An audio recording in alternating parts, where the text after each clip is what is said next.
ገንዘብ ያላችሁ ሰዎች ሄዳችሁ ሆስፒታል አማርጣችሁ ስትታከሙ ገንዘብ የሌላቸው ድሆች ከቤታቸው እስከ ጸበል የሚወስዳቸው መኪና የሚከፍሉበት ትራንስፖርት የለም። ምዕመናን በደንብ አስተውሉ። ጌታ ከመወለዱ በፊት በምድር ላይ የነበሩ ሰዎች በጣም በርካታ ሰዎች መድኃኒት በመሸጥ የሚተዳደሩ ሰዎች ነበሩ። ለታመመው መድኃኒት እየቆረጡ የሚያበሉ፣ እየጨመቁ የሚያጠጡ፣ በብብት ስር እያሰሩ እያጠኑ እናድናለን የሚሉ ናቸው አብዛኞቹ ባለመድኃኒቶች። ግን ይህን ሁሉ የሚያደርጉት በምንድነው ከተባለ ገንዘብ በመቀበል ብቻ ነው። ለድሃው ምንም አይነት ተስፋ አልነበረውም። በጣም በርካታ ገንዘብ የሌላቸው በምድር ላይ እያለቀሱ ይኖሩ ነበረ ጌታ ከመወለዱ በፊት። ስለዚህ ጌታችን መድኃኒታችን ኢየሱስ ክርስቶስ በምድር ላይ ከተወለደ በኋላ ስጋን ለብሶ ስጋን ተዋህዶ በሕዝብ መካከል መመላለስ ሲጀምር የመጀመሪያው ስራ ሲያደርግ የነበረው ተአምራትን ነው። አብዛኛው ደሃ ሕዝብ ሽባ ሆኖ እጁ እግሩ ሰልሎ ቤት ውስጥ ቁጭ ያለ ነበር። አንዳንዱ ድቡልቡል ነው፣ ሲወለድ ራሱ አይን የሌለው እግር የሌለው እጅ የሌለው በብዙ ጭንቅ ውስጥ ነበሩ። ከነሱ መካከል ስታስቡ ጌታችን ከመወለዱ በፊት በሽተኛ የነበሩ ሰዎች አሉ። ያ ማለት ጌታችን 33 ዓመት በምድር ላይ ሲመላለስ ከሱ በፊት በሽተኛ ነበር ማለት ነው። 38 ዓመት የአልጋ ቁራኛ እንደነበረው ሰው ጌታ ከመወለዱ አስቀድሞ በሽተኛ ሆኖ ተስፋ የሚጠባበቅ ብዙ ሕዝብ ነበረ። ግን ገንዘብ ስለሌለው መዳን አይችልም፣ ገንዘብ ከፍሎ መታከም አይችልም። ግማሹ ደግሞ ልክ እንደ መጻጉዕ ዘመድ ወገን ስለሌለው ወደ መድኃኒት የሚያቀርበው ሰው አልነበረም። ስለዚህ ብዙ መከራና ጭንቅ በሕዝቡ መካከል ነበር። አሁን እንደምታደርጉት ወይም እንደምናደርገው ገንዘብ ያላችሁ ሰዎች ሄዳችሁ ሆስፒታል አማርጣችሁ ስትታከሙ ገንዘብ የሌላቸው ድሆች ከቤታቸው እስከ ጸበል የሚወስዳቸው መኪና የሚከፍሉበት ትራንስፖርት የለም። ወንድሞቼና አባቶቼ የባጃጅ ክፍያ መክፈል የሌለው ሰው በምድራችሁ ላይ ውስጥ በአካባቢያችሁ ሞልቶ ጠግቦ ሲተፋ የሚያድር ባለጸጋ ስታዩ ከዚህ በላይ ውርደትም ወንጀልም ኃጢአትም የለም። ወንድሞቼና አባቶቼ በደንብ ይህንን ልታስተውሉ ይገባል። ጌታችን መድኃኒታችን ኢየሱስ ክርስቶስ ወደ ምድር ሲመጣ ሰው በእንደዚህ አይነት ጭንቅ ውስጥ ነበረ። አሁን በጎረቤታችሁ እንደምትሰሙት ብዙ ዓመት ታማለች፣ ብዙ ዓመት ስትሮክ መጥቷታል፣ ልጆቿም ይሄው እየተቸገሩ ነው፣ ልጆቿም እንዲህ እየሆኑ ነው ብላችሁ እንደምታወሩት ግን መዳን እስከ ዛሬ አልዳኑ። 3 ዓመት 5 ዓመት 10 ዓመት መከራውን እያየ የሚሰቃይ ሰው ስታዩ በጣም ያሳዝናል። ለዚህ መድኃኒት የላቸውም፣ መክፈል አይችሉም፣ ስቃያቸው ነው ያሉ። በጌታችንም ጊዜ የነበረው እንዲሁ ነበር። ከዚያ በኋላ ወደ ምድር ሲመጣ ሕዝብ ሁሉ ስለ ኢየሱስ ክርስቶስ ሰማ፣ መድኃኒት ስለሆነው። እርሱ ሲመጣ ገንዘብ አይጠይቅም፣ በገንዘብ አይምርም። ባለጸጋ ነው ብሎ አያቀርብም፣ ድሃ ነው ብሎ አይጸየፍም። የተማረ ነው ብሎ አያደንቅም፣ መሀይም ነው ብሎ አይንቅም። ይሄ አማራ ነው ብሎ አይቀርብም፣ ይሄ ኦሮሞ ነው ብሎ አይተውም። እርሱ ከዘርም በላይ ሆነ፣ ከእውቀትም በላይ ሆነ፣ ከሁሉም በላይ ሆነ። ሰውን በሰውነቱ ብቻ የሚቀርብ ደግሞ ቁስለኞችን የማይጸየፍ ደግሞ ምንም የሌላቸውን ሰዎች የማይንቅ እንዳው እኛ አንዳንድ ጊዜ እንደምናደርገው ታክሲ ውስጥ እንኳን ስንቀመጥ አጠገባችን የሚቀመጡትን ሰዎች እንደምንጸየፈው አልነበረም። ጌታ ሁሉንም የሚያቅፍ ሆነ። ስለዚህ በምድር ላይ ሲመጣ የሚያያቸውን ሰዎች ሁሉ እፍ እያለ በነፋት እየፈወሰ የሚያልፍ እጅ እየጫነ የሚፈውስ ክርስቶስ መጣ። ያኔ ሰው ሁሉ ደስ አለው። ለምን? ገንዘብ የሌለውም ገንዘብ ያለውም እኩል የሚፈውስ መጣ። ያለምንም ክፍያ፣ ያለምንም ዲስክሪሚኔሽን፣ ማንንም ሳይንቅና ማንንም ሳይለይ እኩል የሚያድን ክርስቶስ በምድር ላይ መጣ። የናዝሬቱ ኢየሱስ መጣ። ያድናል ተብሏል። ገንዘብ አይፈልግም፣ ዘር አይጠይቅም፣ የኑሮ ደረጃ እሱ ፊት ምንም ዋጋ የለውም። ብቻ ያለቀሰውን እንባ የሚያብስ፣ የተሰበረውን የሚጠግን፣ የተቸገሩትን ነፃ የሚያወጣ መጣ ሲባል ድሃው በሙሉ ደስ አለው። ወንድሞቼና አባቶቼ እንደዚህ አይነቱ መዳን አሁን የት አለ ብትሉ ኢትዮጵያ ኦርቶዶክስ ተዋሕዶ ቤተክርስቲያን ውስጥ ነው። ለምን ቢባል እናንተ እርስ በርሳችሁ ካልተገፋፋችሁ በስተቀር ወደ ጸበል ስፍራ ስትሄዱ የእግዚአብሔርን ማዳን የምታገኙት በዘራችሁ አይደለም፣ ስለተማራችሁ አይደለም፣ ስላወቃችሁ አይደለም፣ ስላላወቃችሁ አይደለም፣ ስለከፈላችሁም አይደለም። የምትቀርቡት በእምነት ብቻ እግዚአብሔር በጸበሉ ላይ በቅዱሳኑ ስም እያደረ ይፈውሳል። ይሄ ፈውስ የማን ያላችሁ እንደሆነ ክርስቶስ መጀመሪያ ሲፈውስበት የነበረ እጅ ጭኖ የሚፈውስ ካህን አስቀመጠ። እፍ ብለው የሚፈውሱ አባቶችን አስቀመጠ። በጸበል ስፍራ ሰዎች ሄደው እንዲድኑ የእግዚአብሔር ፈቃድ ሆነ። ይሄ መዳን በገንዘብ የሚገዛ መዳን አይደለም። እንድታስተውሉ የሚፈለገው ነገር አንዱ ካህኑ የሚያጠምቀው ካህን ወይም መነኩሴ ወይም አጥማቂ ምናልባት የራሴ ጸጋ ነው ብሎ ወደ ገንዘብ የወሰደ እንደሆነ እመኑ፣ የእግዚአብሔር ጸጋ ከዚያ ሰው ላይ ይለያል። ለምን? የሚሰጠው ጸጋ በነፃ ስለሆነ። የማን መዳን ስለሆነ? የማን ማዳን ስለሆነ? የእግዚአብሔር ማዳን ስለሆነ በሚያድኑ ሰዎች ላይ አድሮ የሚያድነውን የእግዚአብሔር መንፈስ ገንዘብ የሚቀበልበት ካህን ቢኖር የተረገመ ይሆናል። ስለዚህ እግዚአብሔር እኩል ለሁሉ መዳንን ሰጠ። ያን ጊዜ ሰው ሁሉ ደስ አለው። ግን የተወሰኑ አካላት ደስ አላላቸውም። እነዚህ አካላት መድኃኒት የሚሸጡ ሰዎች ናቸው።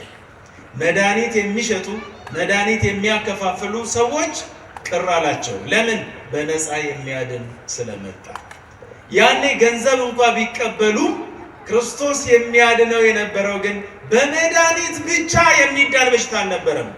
መንፈስ ያደረባቸውን ርኩስ መንፈስ ያደረባቸውን በአጋንንት የታሰሩትን ሰዎች ሁሉ ነፃ የሚያወጣ ክርስቶስ ሆነ። ይሄ አሁን በመድኃኒት በመሸጥ አይዳንም፣ ወይም ባለን የትምህርት ደረጃ አይዳንም። ወንድሞቼና አባቶቼ አንድ ጥያቄ ልጠይቃችሁ። አንድ ሰው ፒኤችዲውን በጤና ከያዘ በኋላ ሐኪም ቤት ሰይጣን ያደረበትን ሰው ብትወስዱለት እኔ ፒኤችዲ የሰራሁት በጤና ነውና ልቀቅ ቢል ይለቃል? ሰይጣን ንገሩኝ፣ ይለቃል? እኔ እንዳው አንቱ የተባልኩ ሐኪም ነኝ ስለዚህ ውጣ ቢባል ይወጣል? አይወጣም። ይሄ አሰራር የጀመረው በጌታችን በመድኃኒታችን በኢየሱስ ክርስቶስ ብቻ ነው። በምድር ውስጥ እየሄደ እያስለፈለፈ አጋንንትን ከሕዝቡ መካከል ማውጣት ጀመረ። ያን ጊዜ ባለመድኃኒቶች እየመጡ ክርስቶስን ለመክሰስ ምክንያት ይፈልጉ ነበረ። ክርስቶስ ወደ ምኩራባቸው ሲገባ አንድ ሰው ይዘው መጡ። እጁ የሰለለች ሰው በበዓል ቀን በሰንበት ቀን ይዘው መጡና አቀረቡለትና አንድ ጥያቄ ጠየቁት። ጌታ ሆይ ክርስቶስ ሆይ በሰንበት ስራ መስራት ይፈቀዳል ወይስ አይፈቀድም አሉት። ምክንያቱም በሰንበት እንዳይፈውስ ነው። ከዚያ በኋላ የልባቸውን ጠማማነት አየና እንዲህ አለ ይላል፣ ከእናንተ መካከል በሰንበት ቀን በጉ ወደ ጉድጓድ ቢወድቅበት ከጉድጓድ በጉን የማያወጣ ሰው መካከላችሁ ላይ አለ ወይ ብሎ ጠየቀ ይላል። እነሱ በልባቸው ምን አሉ? አይ እናወጣለን እንጂ እንዴት ያድራል አሉ። ከዚያ ምን አለ እሱ የልባቸውን አውቀው እንግዲያውስ አለ በሰንበት መልካም መስራት ተፈቅዷል። ሰንበት ስለ ሰው ልጅ ተፈጠረች እንጂ ሰው ስለ ሰንበት አልተፈጠረም። ስለዚህ አለ በሰንበት ቀን መልካም ማድረግ ተፈቅዷል አለ። ለምን መሰላችሁ? ሰንበትን ያከብሩ የነበሩት እነሱ ቁጭ ብለው እግራቸውን ዘርግተው እየበሉ እየጠጡ ነበር የሚሉት።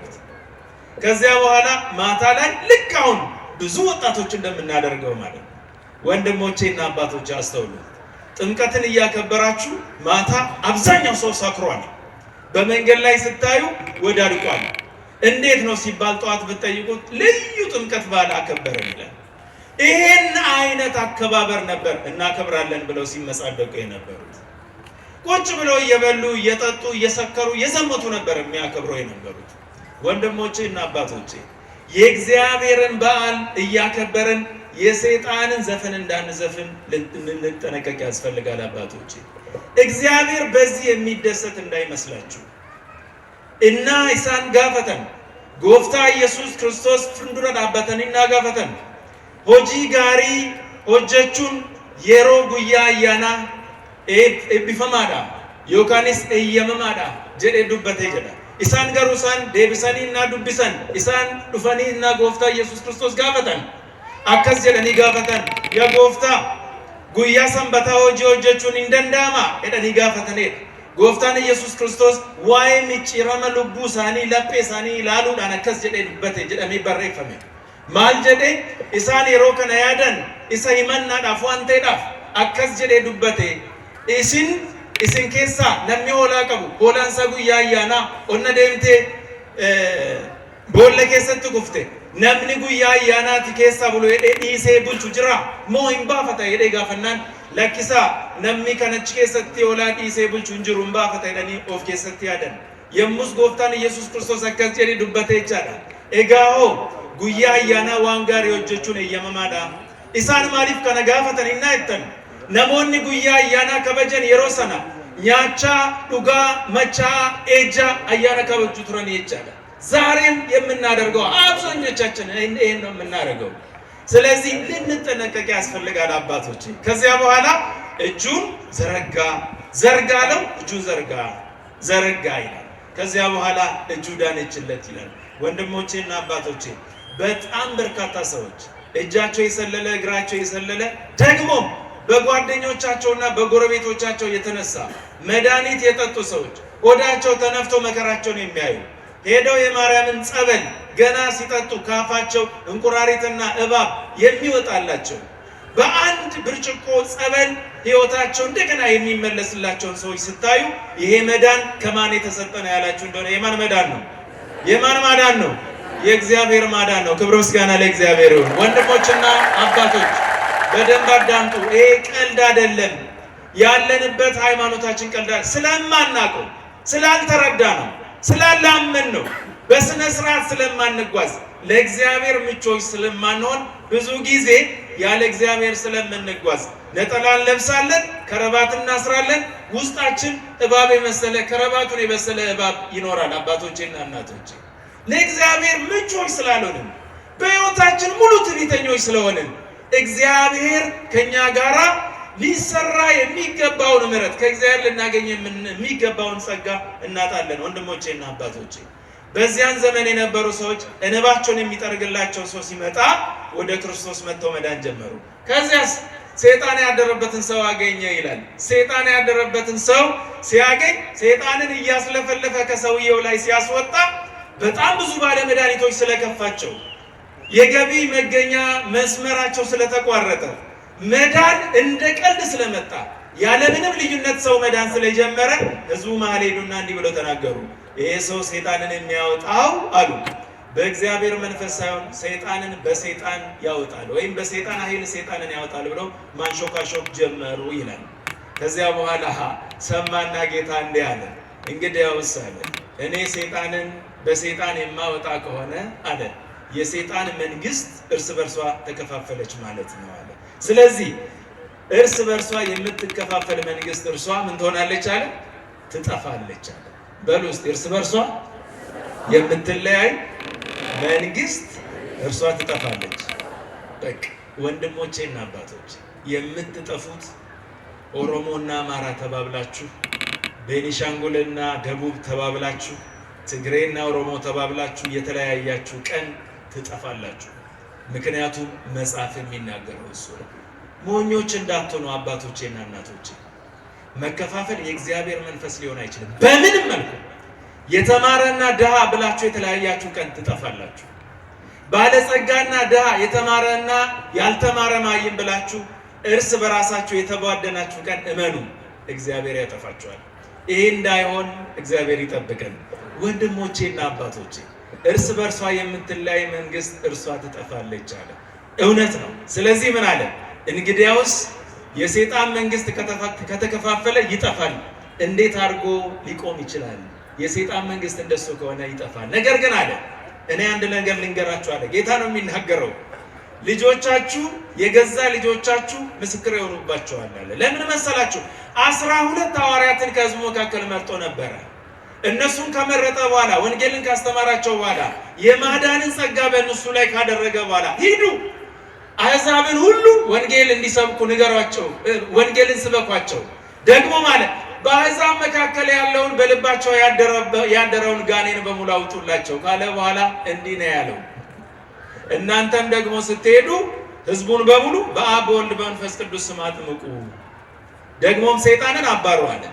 ሐዋርያት ሰይጣንን ያባሩት የነበረው በማን ስም ነው ቢባል በማን ስም ነው? በናዝሬቱ በኢየሱስ ክርስቶስ ስም። ልጆቻችሁ አለ በናዝሬቱ በኢየሱስ ክርስቶስ ስም ብለው በእኔ ስም የሚያወጡ ከሆነ እኔማ እንዴት በሰይጣን አወጣለሁ አለ። ይሄ ነው አባቶቼና እናቶቼ። ከዚያ በኋላ ግን ምን አለ? መጀመሪያ አንድ ባለጸጋ ሀብቱን ንብረቱን የሚጠብቅ ባለጸጋ ሌሊቱን ሙሉ ቁጭ ብሎ ይጠብቃል አለ እንዳይወሰድበት። ነገር ግን አለ ከሱ የበለጠ ኃይለኛ ሰው ሲመጣ የባለጸጋውን ገንዘብ መውሰድ ከፈለገ መጀመሪያ ባለጸጋውን እጅና እግሩን ማሰር አለበት አለ። ከዚያ በኋላ ግን እጁንና እግሩን ካሰረ በኋላ ገንዘቡን ይቀማዋል አለ። ጌታችን መድኃኒታችን ኢየሱስ ክርስቶስ ይህን በምሳሌ ሲነግራቸው ባለጸጋ ነኝ ብሎ 5500 ዘመን ሰውን እጅና እግሩን አስሮ አይምሮን አስሮ ልቡን ጠፍሮ በክፉ አስተሳሰብ አስሮ የነበረውን ጋኔንን መጀመሪያ መጣና ማን አሰረው ይላል? ጌታችን መድኃኒታችን ኢየሱስ ክርስቶስ ሰይጣንን ካሰረው በኋላ ሀብቱን ንብረቱን የእግዚአብሔር በጎች የተባሉትን እኛን ነፃ ወጣን። ስለዚህ ምን አለ? መጀመሪያ ኃይለኛውን ያስሩታል አለ። ኃይለኛውን ያሰረ መጀመሪያ እሱ ኢየሱስ ክርስቶስ ነው። ለምን? ሰይጣንን አስሮ እኛን ነፃ ወጣን። አሁን እሱን እምቢ ብለን ነው ወደ ሰይጣን ስራ ለመመለስ መከራችንን የምናየው። አባቶቼና እናቶቼ የክርስቶስ ከሆንን የእግዚአብሔር ከሆንን እኛ ልንሰራ ልንኖር የሚገባው በእግዚአብሔር ሐሳብ ብቻ ነው። ስለዚህ ጌታ ቀጠለና ምን አለ? እንግዲያው ስሙኝ አለ፣ ከኔ ጋራ የማይኖር እኔን ይቃወመኛል፣ ከኔ ጋራ የማያከማች ምን ያደርጋል አለ? ይበትናል። በሉ እንጂ ከኔ ጋራ የማያከማች ይበትናል። ይሄ ማለት ህዝቡን የሰበሰበው ሰይጣን ከእግዚአብሔር ውጪ ስለሆነ የእግዚአብሔር ጠላት ስለሆነ የያዘውን ነገር በሙሉ ይበትናል። የሚበትንበት ኃይለኛው መጥቶ የሰበሰበውን በተነበት። በዛሬው ዕለት የምንማረው አንዱ ይሄንን ነው። ከእግዚአብሔር ጋር የማያከማች ህዝብ ሁሌም ቢሆን በእጁ ያለውን ነገር የሚበትን ይሆናል። እመኑ ይሄንን። ያለ እግዚአብሔር ለመሰብሰብ የሚቸኩል ሰው ሁሌም ንብረቱን ይበትናል። ለምን? የጥበብ ሁሉ መጀመሪያ ምንድን ነው የሚለው? ከፍ አድርግ። ምንድን ነው የሚለው? የጥበብ መጀመሪያ እግዚአብሔርን መፍራት ነው ከተባለ መጀመሪያ እኛ ባለንበት ስራ ላይ እግዚአብሔርን እንፍራ። እግዚአብሔርን ፈርተን የምንሰበስበው ነገር በሙሉ ከእግዚአብሔር ጋር ስለሚሆን የምናከማቸው አይበተንም። ከእግዚአብሔር ጋር ከሆነ ከእግዚአብሔር ውጪ የምትሰበስቡ ከሆነ እመኑ ትበትናላችሁ። ሱቅ ከፍታችሁ የምትነግዱ ሰዎች ከእግዚአብሔር ውጪ በሆነ አካሄድ ከሚዛን ላይ የምትሰርቁ ከሆነ እመኑ የምትሰበስቡትን ገንዘብ እግዚአብሔር ይበትንባቸዋል። ሰው ህዝብ ተጨንቆ መከራውን አይቶ ረሃብ ሲገባ እህል የምትደብቁ ከሆነ እመኑ እግዚአብሔር በረከታችሁን ይነሳቸዋል። ሲቸገር ህዝቡ ዘይት የምትደብቁ ከሆነ እመኑ እግዚአብሔር ከእጃችሁ በረከታችሁን ይወስድባቸዋል። በመንግስት ስፍራ ላይ ቁጭ ብላችሁ የምትዳኙ ዳኞች በዳኝነታችሁ ላይ እግዚአብሔርን የማትፈሩ ከሆነ እመኑ በቅርቡ እግዚአብሔር ወንበራችሁን ይገለብጣል። ምንም ጥያቄ የለውም። ያለ እግዚአብሔር የሚያከማች ሁሉ ይበተናል። ስለዚህ በመዝሙር 92 ቁጥር 9 ላይ እንዲህ ተብሎ ተጽፏል፣ አመፃን የሚሰሩ ሁሉ እግዚአብሔር ይበትናቸዋል ይላል። ምንን የሚሰሩ ሁሉ? አመፃን የሚሰሩ ሁሉ እግዚአብሔር ይበትናቸዋል ይላል። ወንድሞቼ እና አባቶቼ እዚህ ስፍራ ያላችሁ በተለይ ከ70 ዓመት ከ60 ዓመት በላይ የሆናችሁ ሽማግሌዎች አባቶች የቀረቻችሁ በጣም ጥቂት ዘመን ብቻ ነች የቀረችው። ስለዚህ በአጠገባችሁ ላሉ ወጣቶች ሂዱና መጀመሪያ ብዙ ርቃችሁ አትሂዱ። ጎረቤቶቻችሁ ላይ ያሉትን ወጣቶች ሂዱና በምትሰራው ስራ ላይ ማንን ፍራ? እግዚአብሔርን ፍራ በሉት።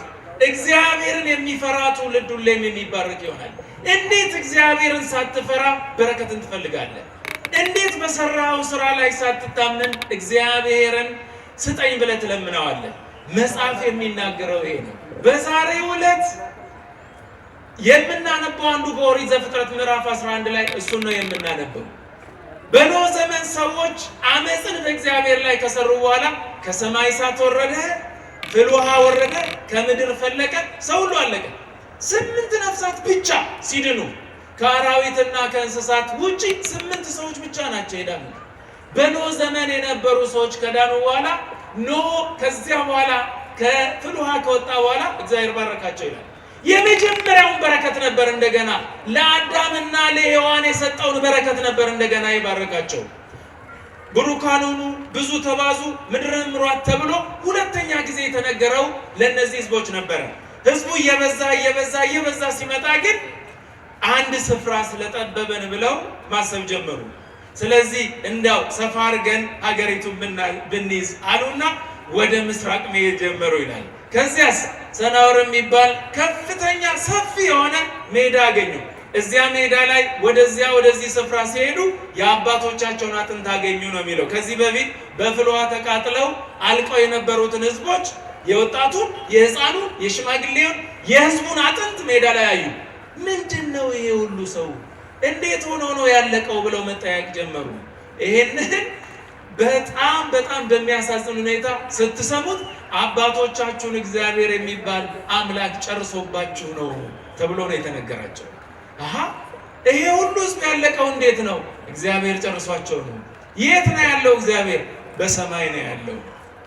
ስለዚህ አሉ ወደ ሰማይ ግንብ እንስራ፣ እግዚአብሔርን ይዘን እንግደለው፣ የአባቶቻችንንም ደም እንበቀል ብለው ነው የተነሱት። ወንድሞቼና አባቶቼ አሁን መጽሐፍ ቅዱስ ላይ ስታነቡ የባቢሎን ሰዎች ወደ ላይ መስራት ጀመሩ ይልና ይሄን ሁሉ ትንታኔ አይሰጣችሁም። ወደ ላይ መስራት እኮ ወንጀል አይደለም፣ ኃጢአት አይደለም። ወደ ላይ ማየው እስከ 300 ፎቅ ሰው እኮ እየሰራ ነው።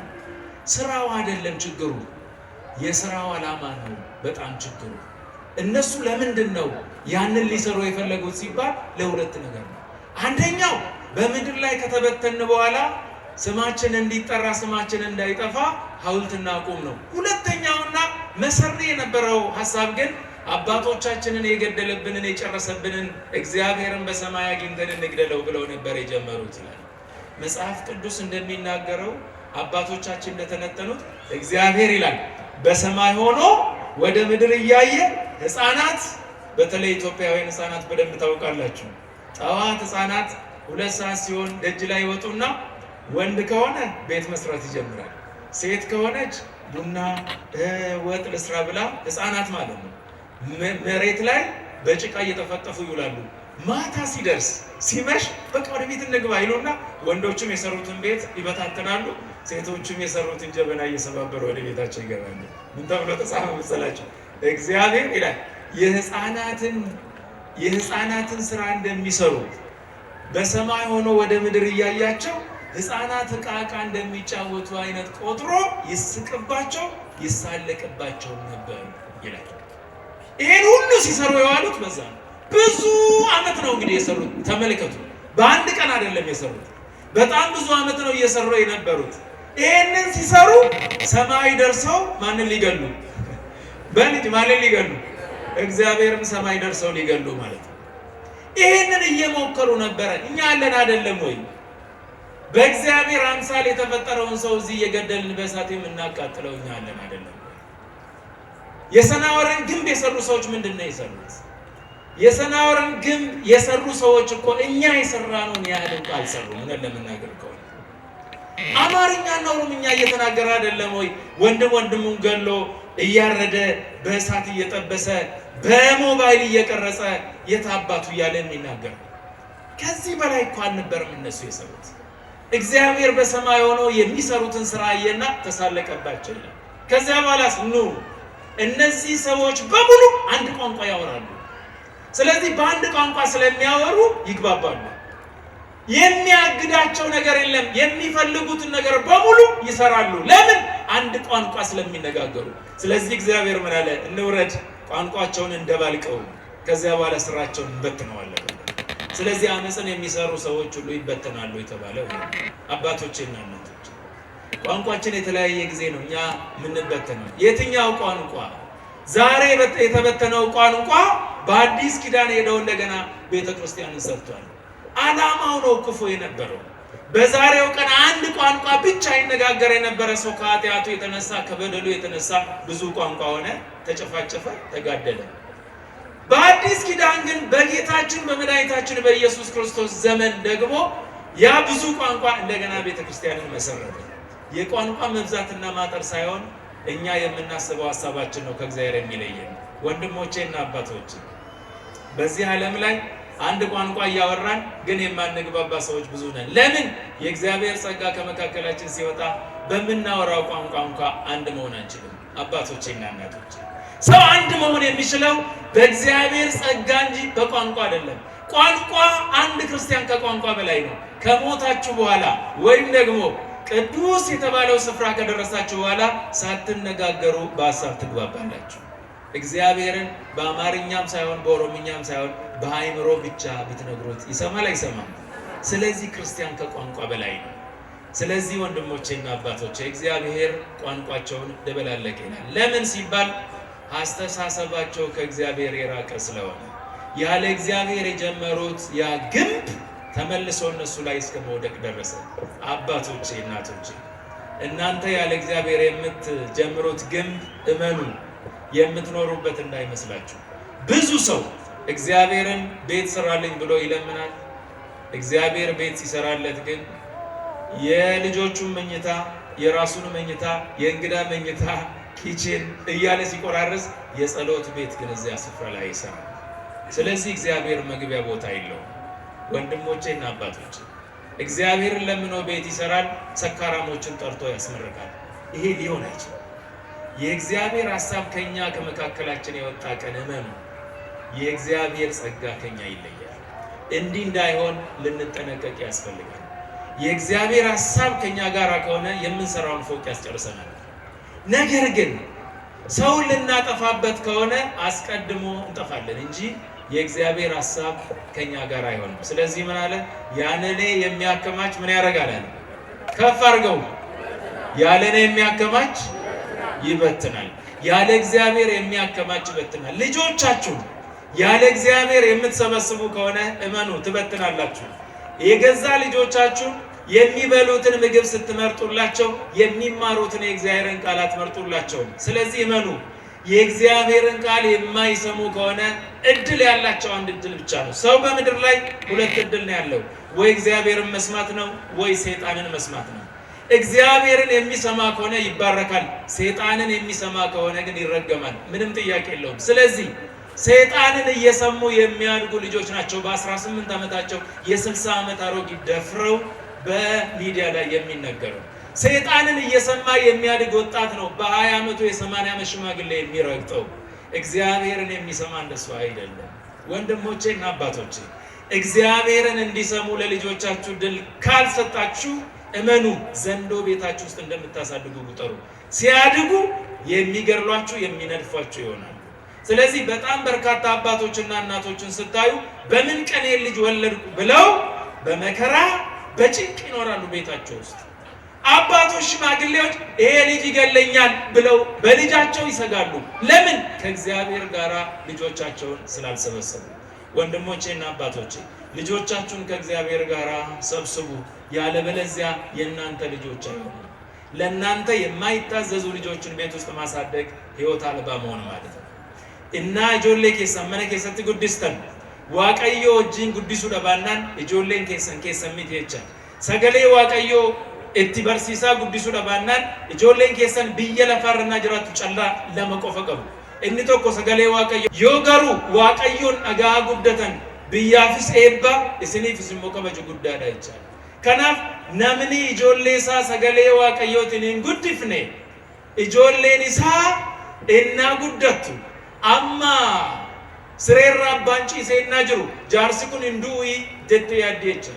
namichi kun hindu yoomin isa dhaala jettee yaaddi malee abbaan koo yoomnaa fayyattee yaaddu ይቻላል እመኑ ይሄንን ልጆቻችሁ የእግዚአብሔርን ቃል ሳይሰሙ ያደጉ ባለጸጎች ይሄንን በደንብ እወቁ ወርቅ ጥርሳችሁ ላይ የወርቅ ጥርስ ቢኖራችሁ ታማችሁ ስትሞቱ ለሚገንዟችሁ ሰዎች መጡና አባቴ መቼ ሳንዴ ሞቷል ስለዚህ ወርቁ ቢሸጥ ዋጋ ያጣል ወለቃ አርጋችሁ ስጡኝ ይላቸዋል ለሚገንዟቸው ሰዎች እመኑ ይሄ እውነታው ምድር ላይ ያለ እውነታ ነው አባት ታሞ ሲተኛ መቼ ነው ይሄ ሰውዬ ሞቶ ቶሎ እምንካፈለው ብለው ያስባሉ እንጂ አባቴ መቼ ይድናል ብለው ያስባሉ የእግዚአብሔርን ቃል ያልሰማ ወጣት ቤት ውስጥ ማሳደግ ማለት ዘንዶ ማሳደግ ማለት ነው ወንድሞቼና አባቶቼ የምትሰበስቡት ሁሉ ከእግዚአብሔር ውጪ ከሆነ ትበትናላችሁ እንጂ አትበሉ 3 ወር አልሞላም አሁን እዚህ ኮየፈቼና ቱሉ ዲምቱ ላይ የመሬት መንቀጥቀጥ ሲጀምር ሲነሳ 3 ሰዓት ላይ ሰዎች G+3 የሰሩ ሰዎች ልጆቻቸውን ይዘው አንጠልጥለው ወደ ሜዳ ሸሹ 3 ሰዓት ማታ ላይ እስከ 6 ሰዓት ሜዳ ላይ ነበሩ እዚህም ተከስቶ ነበር የምታስታውሱ ከሆነ 6 ሰዓት ላይ ፖሊስ መጥቶ በግድ ወደ ቤታቸው ግቡ ሲላቸው አንገባም አሉ ወደ ማን ቤት ንገረኝ ወደ ማን ቤት ወደ ራሳቸው ቤት አንገባም በግድ ነው ፖሊስ ወደ ቤታቸው ያስገባቸው ለምን መሰላችሁ ቤት የሚገቡ ከሆነ ምን አለ ብለው ስለሚያስቡ ሞት አለ ብለው ስለሚያስቡ ስለዚህ መጽሐፍ ምን አለ በእግዚአብሔር ማጥቀን ወርቆቻቸውና ገንዘቦቻቸው አይድናቸውም ተብሎ ተነገረ ስለዚህ አባቶቼና እናቶቼ G+4 እና 3 የሰሩ ሰዎች አንድ ወቅት ላይ ባስመረቁበት ቀን እንዲህ ብለዋል እኔ ከዚህ በኋላ ችግር የለብኝም ከልጆቼ ጋር ቁጭ ብዬ ኖርበታለሁ ግማሹን አከራያለሁ ግማሹን ኖርበታለሁ ብለው አስበው ነበር የእግዚአብሔር ማስ ሲመጣ ግን እንኳን ሊያከራዩ ከዚያ ውስጥ ራሳቸው ልጆቻቸውን ተሸክመው ዘለው ወረዱ ከዚያ ቤት ውስጥ አንድ ቀን ልጅ ላለው አናከራይም ውጣ ብለው ነበር ከዚያ ቤት አንድ ቀን 5 ቀን ሳትከፍል አፍዋል ውጣ ብለው አባረውት ነበር መጨረሻ ላይ ግን እነሱ ራሳቸው ይባረራሉ ወንድሞቼና አባቶቼ በምድር ላይ ያለ እግዚአብሔር የሚሰበስብና የሚያከማች ሰው ሁሉ ገንዘቡን ይበትናል ገንዘቡን ብቻ አይደለም ጤናውንም ሁሉንም ይበትናል አሁን ጓደኞቻችሁን ጠይቁ የሰይጣን ማህበራት በስተዋል የ666 አባላት በጣም በስተዋል የሚሰሩት ርኩሰት ነው የሚያመልኩት ሰይጣንን ነው ግን ገንዘብ እንደልባቸው ያገኛሉ እመኑ ሂዱና ጠይቋቸው ገንዘቡ ከገባላቸው በኋላ የእግዚአብሔር ሰላም ከውስጣቸው ይወጣል ወንድሞቼና አባቶቼ የማትበሉትን ገንዘብ በህይወት እያያችሁ ሳትበሉ ተወቅታችሁ መሞት ማለት ከዚያ በላይ ህመም የለም ስለዚህ አባቶቼና እናቶቼ ከማን ጋር ብንሆን ይሻላል ያለኔ የሚያከማች ምን ያደርጋል ይበትናል ከእግዚአብሔር ውጪ የምናከማች ከሆነ እንበትናለን ወንድሞቼ በደንብ አዳምጡ ከዚህ በፊት ምን ተናግሬያለሁ አሁን በተጀመረው በኮሪደር ልማት የተነገረ ነገር አለ በኦሪት በትንቢተ ሕዝቅኤል ምዕራፍ 7 ላይ የተነገረ ምን ይላል ሂድና ለህዝቡ ተናገር እግዚአብሔር ለሕዝቅኤል የተናገረው ነው ሂድና ተናገር ህዝቤ ሆይ ዘመኑ አልቋል ጊዜው ቀርቧል ዘመኑ አልቋል ብለ ተናገር ህዝቡ በሙሉ ይጮሃል የሚጮኸው የሚሰማው ጩኸት ግን ዝማሬና ደስታ አይደለም የለቅሶ ጩኸት ነው ህዝቡ በሙሉ ይጮሃል ደግሞ ንጉሳቸው አብሮ ያለቅሳል ይልና እንዲህ ነው የሚለው ቀጥለው በሜዳ ያለውን ጦርነት ይፈጀዋል በቤት ውስጥ ያለውን ረሃብ ይፈጀዋል በዚያን ዘመን ይላል የምትሸጡ አትዘኑ የምትገዙም አትደሰቱ የሚገዛውም አይደሰት የሚሸጠውም ደግሞ አይዘን ሁለቱም ወደ ገዛ ገንዘቦቻቸው አይመለሱም ይላል አሁን ኮሪደር ልማት መጥቶ የብዙ ሰዎችን አመል በደንብ አርጎ ፍንተው አርጎ አስቀምጧል የልማትን ጉዳይ አይደለም እየተናገርኩ ያለው እኛ የምንሰራው ወንጀል አንድ ሰው ቤቱ ሲፈርስበት ይመጣና አንዳንዱ ውድ ዋጋ የሚያወጣውን ዕቃ በርካሽ ለመግዛት ጠጋይ ሰውየው ያለቀሰ ግን ጥሎ ከመሄድ ያችን ትንሿን ገንዘብ ተቀብሎ በመከራ የገዛውን ነፍሱን ሽጦ የገዛውን እሱ በቀላሉ ይሸጥለታል የገዛው ሰው እንዲላል የታባቱ በመከራ ጊዜ ያገኘውት ብሎ ተሸክሞ ይላል ምን ይላል መጽሐፍ ሁለቱም ወደ ገዛ ገንዘቦቻቸው አይመለሱ ስለዚህ አባቶች በግፍ የሰበሰብነውን እመኑ በግፍ እንሰጣለን ሰው የዘራውን ምን ያረጋል ያንኑ ያጭዳል በግፍ ከሰበሰባችሁ እመኑ እያለቀሳችሁ ትበትናላችሁ ወስብሐት ለእግዚአብሔር